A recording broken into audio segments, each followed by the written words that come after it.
J'étais en train de marcher là, et j'ai vu des petits, ils devaient avoir 12 ans à peu près, ils étaient en train de fumer. Franchement, je suis choqué. Le monde il va mal, hein. En plus, c'était des cigarettes. C'était pas. Bon, tu me diras, les puffs ou je sais pas quoi, c'est la même chose, mais bref. En train de fumer des cigarettes. Le monde va mal. Bref. Aujourd'hui, je voulais te parler d'un sujet qui m'intéresse. Et c'est le sujet du fait qu'en fait, ta vie de rêve, dont tu rêves, eh bien, elle est à ça. Elle est juste derrière un petit mur qui est épais comme ça. Ce mur, il est devant toi. À chaque fois, quand tu décides de faire quelque chose, il y a un petit mur devant toi. Il est limite, il est en verre. Bon, il n'est pas en verre parce que si vraiment il était en verre, tu pourrais voir à travers et tu pourrais voir que voilà, ta vie, elle est juste là. Ta vie, voilà. Mais c'est juste un mur, allez, on va dire en plastique, très facile à casser, hein, en carton même. Mais tu le sais pas. Je vais t'expliquer rapidement. Tu vois les éléphants, les éléphants qui sont au niveau des cirques, qu'ils utilisent pour les cirques, etc. Eh bien, ces éléphants-là, entre guillemets, ils sont dociles. C'est pas exactement le cas, mais voilà. Et donc, en fait, de base, ces éléphants-là, ils restent pas en place, tu vois. Il faut les bloquer. Il faut les bloquer. Il faut pas les laisser faire ce qu'ils veulent. Parce qu'en fait, si tu les laisses faire ce qu'ils veulent, ils vont tout casser au niveau de ton cirque. Et donc, depuis qu'ils sont enfants, ce qu'on leur fait, c'est que on les attache à... on les attache à quoi? On les attache à un petit truc, tu vois. Genre, je sais pas moi, une barre en fer. Au début, bah, la barre en fer... comment dire? Ouais, la barre en fer les empêche de bouger à cause du fil, enfin je sais pas comment on appelle ça, mais bref, le truc il les bloque. Et du coup, plus ils grandissent, plus ils sont habitués au fait que bah peu importe si je bouge pas, je suis bloqué dans ce petit périmètre là. Et donc en fait quand ils grandissent, ils gardent ça en tête, et ce qu'on fait après c'est que il n'y a plus besoin d'un barreau en fer, enfin d'une barre en fer ou d'un truc métallique balèze pour stopper cet éléphant. On attache la même corde, on va dire, la même corde à une petite chaise en plastique ou un truc, peu importe. Et l'éléphant, juste en sachant qu'il est bloqué par cette chaise-là, qu'il est bloqué par cette corde-là, même si c'est une petite chaise il met un petit coup de trompette comme ça, la chaise elle vole. Mais il ne le fait pas, parce que depuis qu'il est petit, il a en tête le fait que cette chaise-là, cette corde-là veut dire je peux pas bouger. Et en fait, la plupart des gens, et ça marche après pendant toute leur vie adulte, et ils sont bloqués. Et en fait, la plupart des gens, donc toi et moi inclus, en général, quand on a envie de faire quelque chose, on a toujours cette barrière mentale qui nous bloque, qui nous dit « Ouais, mais non, je peux pas faire ci parce que cela. Non, je sais pas moi. » Tu sais, la plupart des gens, surtout qui ont à peu près mon âge, donc entre 20 et 30 ans, on va dire, il y a énormément de gens, ils disent « Ouais, mais moi, vas-y, il n'y a aucune meuf qui me parle. Et je parle pas des meufs. » Et en gros, ils sont pas bien à cause de ça. Après, bah, juste tu leur poses la question. Ouais, mais c'est quand la dernière fois t'es allé parler à une meuf, toi, dans la rue ou à la salle ou au taf ou peu importe, c'est quand toi t'es allé approcher une femme et aller lui parler. Et ils vont commencer à réfléchir et bah en fait jamais. Concrètement jamais. Ou en tout cas ça fait 10 ans ou peu importe. Bah, c'est normal que tu parles qu'il n'y a aucune meuf à qui tu parles. C'est logique, tu vois, même si je suis pas en train de dire que c'est quelque chose qu'il faut nécessairement faire. Mais tout ça, tu peux enlever ce truc de ouais, je parle à aucune meuf ou truc comme ça. Comment? Juste en allant voir une meuf.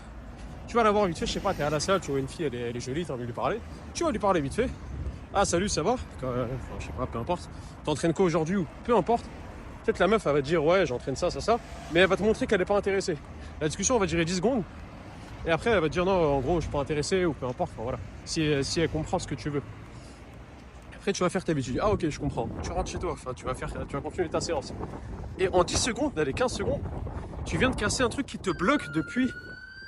Tu viens de casser un truc qui te bloque depuis éventuellement des années. Depuis que t'es né.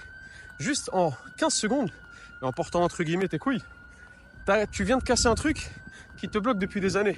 Et maintenant, dorénavant, si jamais tu as envie de parler à des filles, bah tu auras beaucoup moins ce blocage parce que tu auras cassé ce petit mur là qui est fait en carton, j'avais dit, ouais. Tu l'auras cassé. Et c'est peut-être ça qui t'empêche demain de trouver une femme, de soit une meuf pour te marier, etc. Parfois, c'est juste à cause d'une vieille décision comme ça que à la fin, bah, comme par hasard, tu vas parler à une fille au taf ou à la salle ou peu importe. Encore une fois, peu importe le truc. Et peut-être que vous allez vous prendre d'affinité, vous allez parler. Imagine demain, ça devient ta femme. C'est pas une dinguerie, ça.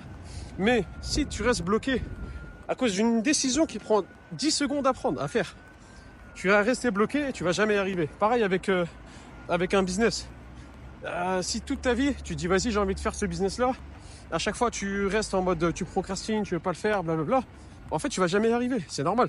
Dès que tu as une idée de business, même la meilleure idée de business que tu veux, une idée qui pourrait ramener des milliards si tu veux, je sais pas moi, Mark Zuckerberg, moi c'est un mauvais exemple, mais je sais pas moi, comment il s'appelle celui qui a fait Amazon, ce con là?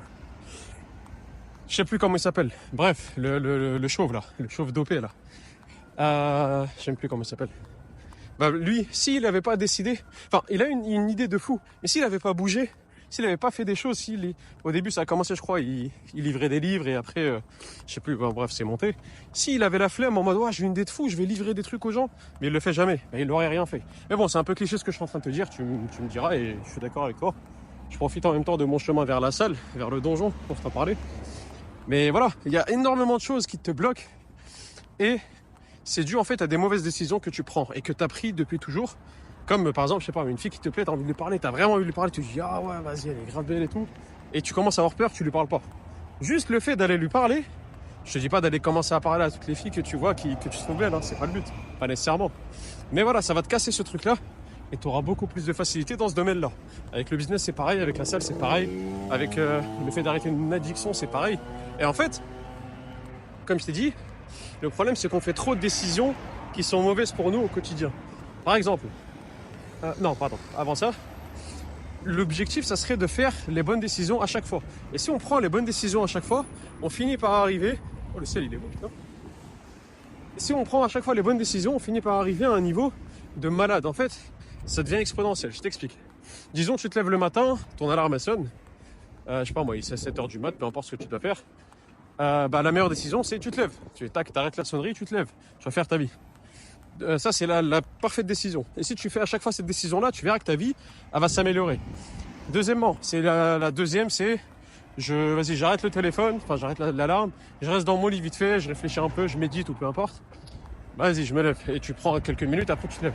C'est une bonne décision. C'est pas la meilleure, mais quand même, c'est pas mal. Et la pire décision, c'est je me rendors, tu vois, je me rendors, je mets snooze.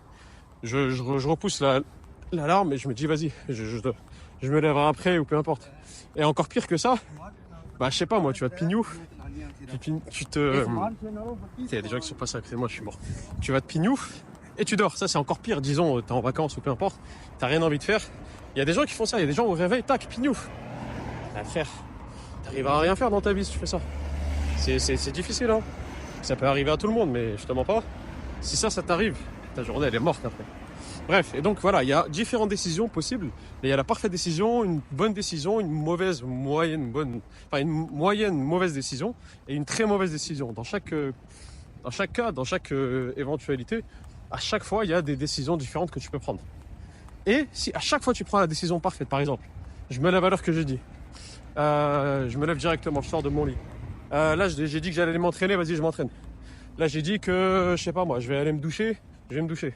En rentrant de la salle, par exemple, te doucher, moi c'est un truc qui m'arrive souvent de skip. Je me douche pas directement après, donc parfois je me douche le soir, éventuellement même le lendemain matin. Ça, je suis dégueulasse, hein, je suis désolé. Hein. Je viens d'avouer ça publiquement, je suis un malade. Non, plus sérieusement, je sais pas moi, tu dis, vas-y, je vais me lever, je vais aller à la salle, blablabla. Après, à telle heure, je vais aller taffer. Je vais aller taffer sur un projet que j'ai et tu le fais pas. C'est mauvais, faut que tu le fasses directement. Tu dis, vas-y, de telle heure à telle heure, je vais aller courir. Faut le faire. De telle heure à telle heure, je vais aller discuter un peu avec ma famille parce que vas-y, à chaque fois, je suis dans ma chambre, je fais rien, je reste sur LOL ou je reste sur, des sites bizarres. Voilà, tu le fais. Et à chaque fois, si tu stacks, si tu empiles ces bonnes actions, ou ces parfaites actions si possible, mais voilà.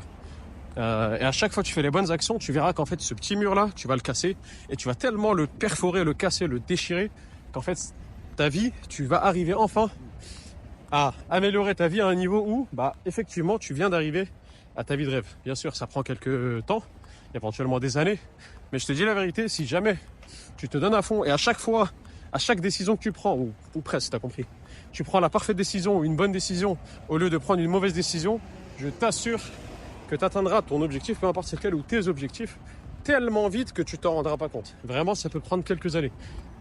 Moi là, je suis en plein dedans au niveau muscu. C'est un des domaines dans lesquels je suis le plus avancé dans ce genre de choses. Et en fait, à chaque fois, je suis en train d'améliorer mon processus, j'améliore mon programme de muscu actuel, j'améliore des petits détails qui font qu'à chaque fois, je m'améliore. Je suis encore meilleur, je suis encore meilleur, je suis encore meilleur. Et à terme, en fait, je vais arriver à un niveau où t'es pas prêt. Vraiment là, moi je te prépare pour l'été là. Je t'assure que t'es pas prêt. Bon, en parlant d'été, il est censé faire chaud, mais là il fait hyper froid. D'ailleurs cette semaine il fera super froid et même la semaine prochaine.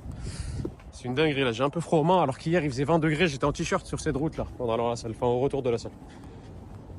Donc ouais, mais voilà, d'ici l'été, je te prépare un niveau de malade physiquement, en termes de force, en termes de tout, t'es pas prêt. Mais à chaque fois que je prends les bonnes décisions, ça marche bien. À chaque fois je prends les mauvaises décisions, je suis pas bien, je suis fatigué, je procrastine, j'ai la flemme, je repousse au lendemain, je repousse ça tout à l'heure. Oh, je ferai ça tout à l'heure. Et à chaque fois que je fais ça, ma vie, elle se passe pas bien. Je suis pas bien, je suis fatigué, je suis pas en forme, j'ai rien envie de faire. Je me retrouve sur les réseaux, je me retrouve à scroll sur TikTok, je me retrouve à faire des conneries, frère. Donc vraiment, si tu as envie de passer à ta vie de rêve et casser ce petit mur là, et je t'assure c'est un petit mur, c'est rien du tout comme l'éléphant, hein. Eh bien toi t'es un mec puissant, t'es fort et t'es bloqué par une putain de chaise en plastique parce que t'es bloqué avec une corde, t'es attaché à une corde, enfin à cette chaise en plastique par une corde, putain je sais pas parler français, et juste un petit mouvement de vas-y non c'est bon j'en ai marre, tu vas défoncer cette chaise en plastique et tu vas bouger, tu vas déchirer cette corde et tu vas faire ta vie. Voilà, je pense que l'analogie elle est bien. L'analogie, j'ai du mal à parler quand il fait froid, hein. Je pense que l'analogie est bien et que bah, vraiment ça te servira. Ça peut te servir en tout cas. Dis-moi en commentaire si jamais tu penses que ça te servira. Et dis-moi c'est quoi ton plan. Désolé, petit crachat, petit molar. Dis-moi c'est quoi ton plan là pour la suite.